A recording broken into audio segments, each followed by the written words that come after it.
നമസ്കാരം, ഒരിക്കൽ കൂടി സ്വാഗതം. അപ്പോൾ ഗൈസ്, ഇന്നത്തെ വീഡിയോയിലൂടെ നോക്കാൻ പോകുന്നത് മുംബൈ സിറ്റി എഫ് സിക്ക് വേണ്ടിയും കേരള ബ്ലാസ്റ്റേഴ്സിനു വേണ്ടിയും പല സീസണുകളിലായി മികച്ച പ്രകടനം കാഴ്ചവെച്ച വിദേശ താരമായ ജോർജ് പെരേര ഡയസിനെ കുറിച്ച് തന്നെയാണ് പറയാൻ പോകുന്നത്. എന്തായാലും പെരേര ഡയസ് കേരള ബ്ലാസ്റ്റേഴ്സിന് ഒരു കാലത്ത് കളിച്ചപ്പോൾ മികച്ച രീതിയിൽ ഗോളുകളും അസിസ്റ്റും നേടിക്കൊടുത്ത താരമാണ്. എന്തായാലും അൽവാരോ ഡയസ് കോംബോ നമ്മൾ ആ ഒറ്റ വർഷത്തിൽ തന്നെ കണ്ട് മികച്ച രീതിയിൽ കളിക്കാൻ പറ്റുന്ന ടീമിനെ രൂപപ്പെടുത്തിയെടുത്തതെന്ന് നമ്മൾ കണ്ടിട്ടുണ്ട്. അതിനുശേഷമായിരുന്നു ഡയസ് പെരേര മുംബൈ സിറ്റി എഫ് സിയിലേക്ക് പോയത്. മുംബൈ സിറ്റി എഫ് സിക്ക് വേണ്ടിയും താരം മികച്ച പ്രകടനം 2 കൊല്ലങ്ങളിലായി കാഴ്ചവെച്ചിട്ടുണ്ട്. ഈ സീസണും എടുത്തു പറയേണ്ടതാണ്. മികച്ച രീതിയിൽ തന്നെ ഡയസ് കാഴ്ചവെച്ചിട്ടുണ്ട് പല മത്സരങ്ങളും.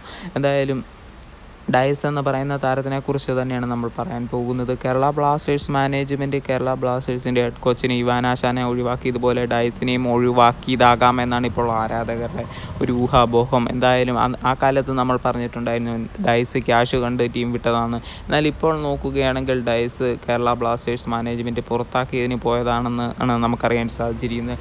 ഡയസ് ഇപ്പോൾ മുംബൈ സിറ്റി എഫ് സിയും വിടാൻ പോകുകയാണ്. ISL തന്നെ പ്രമുഖ ടീമായ ബാംഗ്ലൂർ എഫ് സിയാണ് ഇപ്പോൾ ഡയസിനെ സൈൻ ചെയ്യിക്കാൻ ഒരുങ്ങിയിരിക്കുന്നത്. ഡയസ് വൈകാതെ തന്നെ ബാംഗ്ലൂർ എഫ് സിയുമായിട്ട് കോൺട്രാക്റ്റിൽ സൈൻ ചെയ്യുമെന്നാണ് അറിയാൻ സാധിച്ചിരിക്കുന്നത്. അങ്ങനെയാണെങ്കിൽ ബാംഗ്ലൂർ എഫ് സിയുടെ ജേഴ്സിയിൽ ഡയസിനെ കാണാൻ സാധിക്കും. വീഡിയോ നിർത്തുന്നു. Thank you guys.